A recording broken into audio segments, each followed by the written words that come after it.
Bonjour messieurs, dames. Monsieur Ducou, nous allons commencer le cours dans quelques instants. Tout d'abord, est-ce que vous m'entendez? Est-ce que vous voyez bien mon écran avec la souris qui bouge sur cet écran? Je rappelle que le cours d'aujourd'hui, c'est l'utilisation de la MetaTrader pour savoir exactement quelles sont les petites finesses de cette plateforme. Est-ce que vous m'entendez? Vous avez un chat normalement avec la possibilité de converser avec moi. Donc, si on peut répondre à ma question, ça serait très sympa. Non, ça va se trouver en haut à droite de votre écran. Il va y avoir une flèche rouge ou un truc dans le genre qui vous donne directement accès. Merci Franck de ton retour. On va attendre quelques petites poignées de secondes le temps que les retardataires puissent se connecter et je reviens vers vous tout de suite.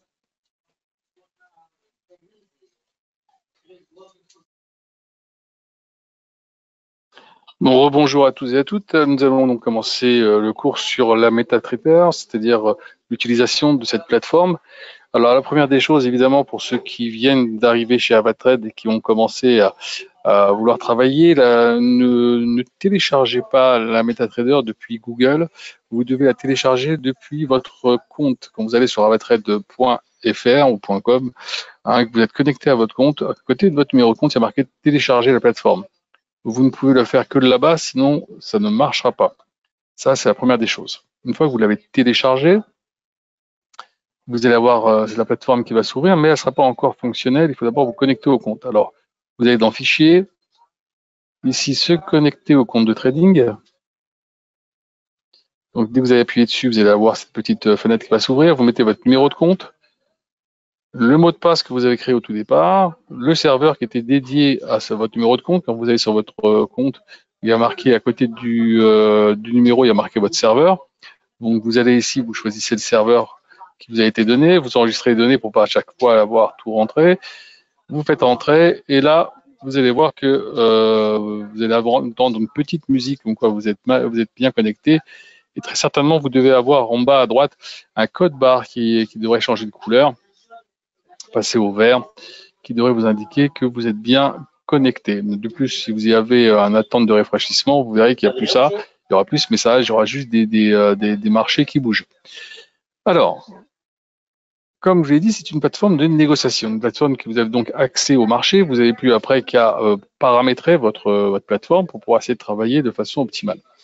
Alors, il y a en fait trois fenêtres importantes. La première de ces fenêtres, c'est observation du marché, qui se trouve ici à gauche, dans laquelle vous allez retrouver l'ensemble des valeurs cotées sur la plateforme. D'accord? Alors, ça, on va revenir après là-dessus. Au début, quand vous avez téléchargé la plateforme, vous n'avez peut-être pas tout de suite toutes les données accessibles sur la plateforme. Et donc, on va faire une petite manipulation, on verra ça tout à l'heure. Donc ça ici, c'est la première des choses. Après, vous savez ici la fenêtre où vous allez avoir tous les graphiques. Je dis tous les graphiques, c'est-à-dire que vous pouvez en avoir un ou plusieurs. C'est simple, hein, si je fais ça, ici vous avez, en appuyant sur cette case, tous les graphiques qui sont enregistrés, que j'ai enregistrés, je peux les voir ici bouger, évoluer. Je peux après les moduler comme je veux, hein, pour en avoir un, deux ou trois, pour pouvoir travailler comme j'ai envie et suivre, par exemple, si je veux suivre le Nasdaq en même temps que le CAC, en même temps que l'euro-dollar ou en même temps que l'or, voilà, vous pouvez le faire comme ça. OK? Alors, on va rester sur un seul produit. Et là, ici en bas, vous avez la troisième fenêtre importante, c'est le cadre terminal dans lequel vous allez retrouver dans Trading votre solde, c'est-à-dire les fonds disponibles sur votre compte. OK, là, vous aurez aussi au-dessus de votre code solde toutes les positions qui seront en action, c'est-à-dire que vous avez ouvert, mais pas encore fermé. Et quand, évidemment, elles seront fermées, vous allez dans l'historique du compte et vous les retrouverez ici dans l'historique du compte. Alors, on va revenir donc maintenant au premier tableau, c'est-à-dire observation du marché. Alors, comme je vous ai dit tout à l'heure, il est possible que vous n'ayez pas toutes les valeurs dès le départ. Donc, vous faites quoi? Vous avez votre souris sur n'importe quelle valeur, petit clic droit sur n'importe quelle valeur, fenêtre qui s'ouvre, descendez sur Montrer tout. Là, vous cliquez sur Montrer tout. Et toutes les, on va dire, toutes les valeurs qui vous manquaient vont venir s'insérer dans votre lexique. Et donc, avec le petit curseur qui est là, vous allez pouvoir descendre et voir que toutes les valeurs sont là. Alors, faites-le de temps en temps parce que des fois, il y a des valeurs qui sont rajoutées.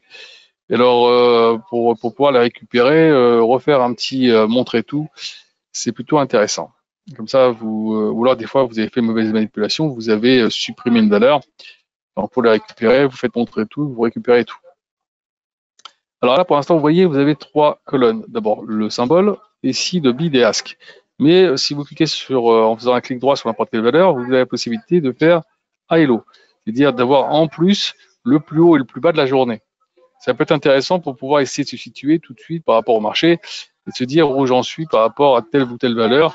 Donc, on le voit sur l'euro-dollar, on voit qu'on est à 1,0931, que le plus bas était à 1,0911. Ok, le plus haut, on va dire qu'on est peut-être plus ou moins au milieu du marché, mid-market de la journée, entre le plus haut et le plus bas, plus ou moins. D'accord? Maintenant, moi, je ne l'utilise pas vraiment, donc j'aime bien l'enlever pour gagner un peu de place. Mais vous avez aussi la possibilité de mettre des écarts, c'est-à-dire le spread qui est utilisé sur chaque produit. Ça, c'est aussi intéressant de le savoir. Comme ça, vous pouvez regarder un peu ce qui se passe. Alors, maintenant qu'on a fait ça, ok, reste maintenant à... vous avez peut-être envie de voir un produit en particulier, il y a quelque chose qui vous ferait plaisir pour faire la démonstration, non? Un indice, l'or, le pétrole, l'euro-dollar, quelque chose? On va rester sur un indice, on va rester sur allez, le SPX 500. Ok, allez, on y va. SPX 500, je clique dessus, clic droit, ouvert graphique. Le graphique s'ouvre, évidemment, tel que vous voyez ici, c'est pas très convivial, donc on va essayer de le reparamétrer. Comment on fait pour reparamétrer le graphique? Très simple, on va dans le graphique, clic droit, propriété, et là j'ai le panel de couleurs qui s'ouvre et j'ai plus qu'à rechanger les couleurs. Je vous donne un peu les couleurs que j'utilise moi, après vous ferez ce que vous voulez évidemment. Pour le arrière-plan, je le mets en kaki, le texte évidemment je le mets en noir pour qu'il ressorte bien, la grille j'en veux pas, donc je la mets dans la même couleur que le fond et ça va disparaître. La barre haussière en bleu, la barre baissière ici en rouge, la bougie haussière le même bleu et la bougie baissière le même rouge. Pour le reste, on laisse comme ça. Ok. Alors, je grossis un peu le trait. Là, je m'aperçois quoi que je suis en bâtonnet. Alors, en règle générale, on travaille plutôt en bougie japonaise. Donc, je vais ici. Là, c'est en courbe. Là, c'est en bâtonnet. On y sommes déjà. Donc, on va mettre en bougie japonaise, candlestick. Je clique dessus. Le graphique se met automatiquement en bougie japonaise. Reste à définir maintenant l'unité de temps. Pour l'instant, je suis en H1, c'est-à-dire en 1 heure. On va se mettre en daily pour avoir un peu un sentiment un peu plus. Attendez, excusez-moi. Excusez-moi une seconde, voilà. Pour avoir une vision un peu plus moyen terme, court moyen terme du produit. Ici, vous avez un petit triangle. Si je clique dessus, j'ai le cours qui s'affiche. D'accord? D'ailleurs, vous verrez tout à l'heure que même ici, on peut négocier à partir d'ici. Vous allez voir comment. OK. Là, maintenant que j'ai fait ça, reste à mettre les outils qu'on va utiliser. Alors évidemment, le cours sur les outils d'analyse technique, c'est mardi prochain. Donc je ne vais pas m'attarder sur les outils que je vais mettre dessus. Je vais juste vous les montrer rapidement. Insertion, indicateur, trend, Bollinger Band. Voilà, hop. Voilà, vous avez déjà inséré les bandes de Bollinger. Ensuite, imaginons que vous voulez mettre un couloir. Hein, on va dire que voilà, on va prendre comme ça. Voilà, hop. Vous avez déjà un couloir ici qui se met en place. Voilà. Alors, comme vous le voyez bien ici, quand je clique dessus, quand j'ai les trois carrés ici, c'est pour la pente. C'est ça qui me sert pour la pente. OK, et ça, c'est pour la parallèle du couloir. D'accord, je reclique dessus pour pas, quand je passe sur le produit, pour pas que ça commence à bouger. Comme ça le fige. Alors, maintenant qu'on a fait ça, alors on voit bien ici, hein, on est venu taper quasiment le bas de la bande Bollinger, mais on n'est pas encore venu taper le bas du couloir. Alors, on pourra peut-être faire un petit test là-dessus. Il faudra voir un peu dans les prochaines heures ce qui va se passer. Insertion, indicateur, je continue, je vais dans oscillateur. Là, je vais mettre les RSI. Hop. Voilà, ça c'est fait. Voilà, toujours plutôt plongeant, hein, les RSI. On n'est pas encore arrivé sur les 30, donc peut-être encore une petite poussée éventuelle là-dessus. Surtout que si on se met comme ça, je fais comme ça rapidement. La dernière fois qu'on a vu ce niveau-là, c'était ici. Voilà. Là, pour l'instant, on est toujours dans une période un peu baissière, mais regardez, là, on n'a pas encore tapé comme on l'a fait ici, qu'on a fait ici, on n'a pas encore tapé ce niveau-là. Donc, si on le tape et qu'on le casse, le prochain point, c'est celui qui est derrière, à aller chercher aux alentours des 29. On verra ce qui se passe. Ensuite, évidemment, vous pouvez mettre les résistances et les supports, hein, comme ça. Mais je ne vais pas tous les mettre parce que vous allez voir tout à l'heure, rapidement, on le fera tout à l'heure, quand on utilise, voilà, on met des résistances, on peut en mettre plusieurs, hein, là, là et là, voilà, par exemple. Si tout à l'heure, quand on va utiliser des Fibonacci, vous allez voir qu'une bonne partie de ces niveaux, de ces niveaux seront absorbés. Vous allez voir tout de suite. On va même tout de suite mettre Fibonacci. Je clique dessus. Je prends par exemple le début du trend haussier qui part à peu près d'ici, on va dire. Voilà, je le tire vers le haut jusqu'ici. Et là, on s'aperçoit évidemment que ce niveau-là, plus d'utilité. Celui-ci, évidemment, plus d'utilité. Là, il est plus ou moins collé là-dessus. On va le laisser pour truc, mais vous voyez, on n'est pas très loin de la ligne des 50, donc on pourrait peut-être presque l'enlever.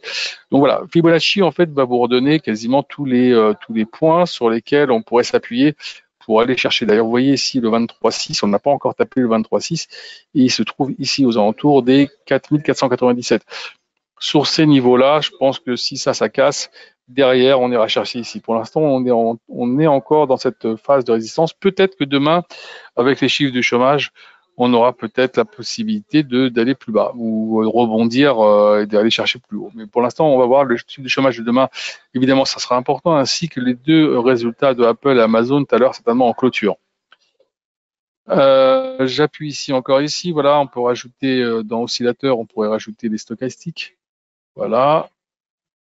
Voilà. Et on peut évidemment aussi rajouter comme indicateur, oscillateur, les MACD. Voilà.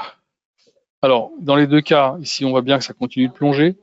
Il n'y a pas de redressement. Je rappelle que les stochastiques, vous avez la stochastique et le signal. Tant qu'on est au-dessus du signal, c'est haussier. Si on passe en dessous, c'est baissier. Pour l'instant, ça reste toujours dans ce plongeon, on va dire. Donc, pour l'instant, je ne vois pas pourquoi le marché pourrait se redresser. Il n'y a pas de signe qui nous donne envie d'acheter, en tout cas. Voilà, je parierais pour l'instant, quand je vois ça, plus pour une suite de la baisse qu'un rebond imminent.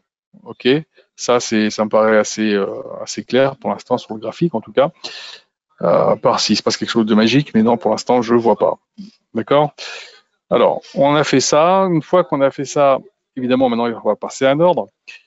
D'abord, avant tout, n'oubliez pas d'enregistrer votre graphique. Hein, quand je rappelle, on refera le cours sur les outils d'analyse technique mardi, plus en détail, avec des explications de chaque produit. Quand on a fait ici, on met ici US 500, on le sauve, et il va se retrouver dans votre lexique ici, et donc vous n'aurez plus à chaque fois à le refaire. Ça, c'est important. Alors, comment passer un ordre? Alors, vous allez, par exemple, quand on est sur l'US 500, je fais ici US 500, nouvel ordre. Voilà, et je peux passer mon ordre. Alors, un lot égale 100, donc chaque variation de 1 point, c'est 100 points, c'est 100 $. On va dire que nous sommes vendeurs. Je reste vendeur, hop, voilà. Comme je vous ai dit, dans Trading, on retrouve le numéro de l'ordre, le jour et l'heure auquel j'ai passé, le sens, le volume, le prix auquel je l'ai fait, le prix auquel je pourrais sortir et ce que je gagne ou je perds à l'instant T. D'accord? Je peux maintenant, en cliquant sur la ligne, évidemment faire un clic droit et aller dans modifier ou annuler l'ordre et insérer dessus un stop loss ou un take profit. Alors évidemment, je peux, on est à combien? On est à 15. Alors le take profit, on va le prendre ici à 10 par exemple. Voilà. Je mets tout ça comme ça. J'ai fait un truc un petit peu incorrect. Je vais recommencer. Je me suis trompé sur le trop près des cours. C'est pas grave. Alors ici, stop loss, on va le mettre à 20. Comme ça, on sera bien tranquille. Et celui-là, on va le mettre à... Allez, comme ça. Voilà, j'ai mis le stop loss, j'ai mis le take profit.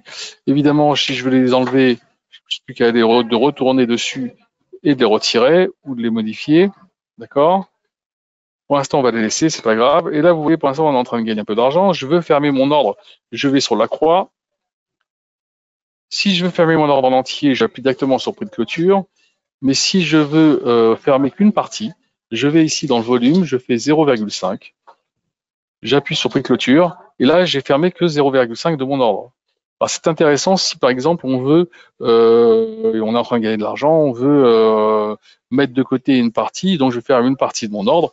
Et donc, je peux travailler comme ça par petites touches. Voilà, ça continue par exemple comme ça. Là, je vais ici, je continue ici, je vais faire 0,30.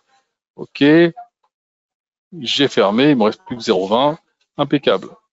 Et ainsi de suite. Ça peut être aussi dans le cas inverse. Hein, je suis en exposition pour moi un peu trop importante par rapport au marché qui ne va pas dans le bon sens. J'y crois encore, mais je préfère pas prendre trop de risques. Je vais fermer une partie de mon ordre. Alors évidemment, si je veux fermer mon ordre entièrement, je fais ça directement. Et on n'en parle plus, l'ordre a été fermé. Je retrouverai toutes les positions que je viens de fermer dans mon historique, ici. Alors, tout à l'heure, je vous dis qu'on peut aussi négocier d'ici.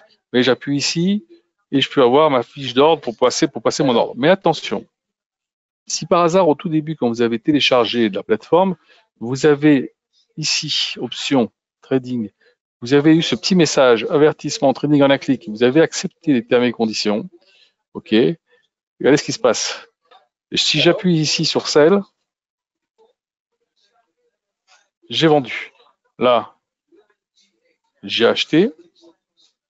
Voilà, si j'appuie ici, j'ai fermé. Un peu lent. Mon système est un peu lent. Voilà, j'ai fermé les deux. Alors, normalement, c'est un peu plus rapide, je ne sais pas pourquoi, mais ça cale un peu. C'est peut-être mon système qui souffre. C'est quoi l'intérêt de cette chose-là? C'est pour ceux qui font du scalping. Quand vous faites du scalping, on a besoin d'avoir un peu de rapidité. Donc, plutôt que d'avoir la feuille qui s'ouvre, mettre le cours et tout ça, vous appuyez ici, hop, c'est parti. Et vous appuyez ici, hop, c'est parti. Quand vous travaillez sur quelques points ou sur quelques pips, hein, sur les marchés du Forex par exemple, vous avez besoin d'aller rapidement, de pas trop d'avoir la feuille qui s'ouvre, vas-y, je fais la manipulation, je fais le changement, c'est un peu long.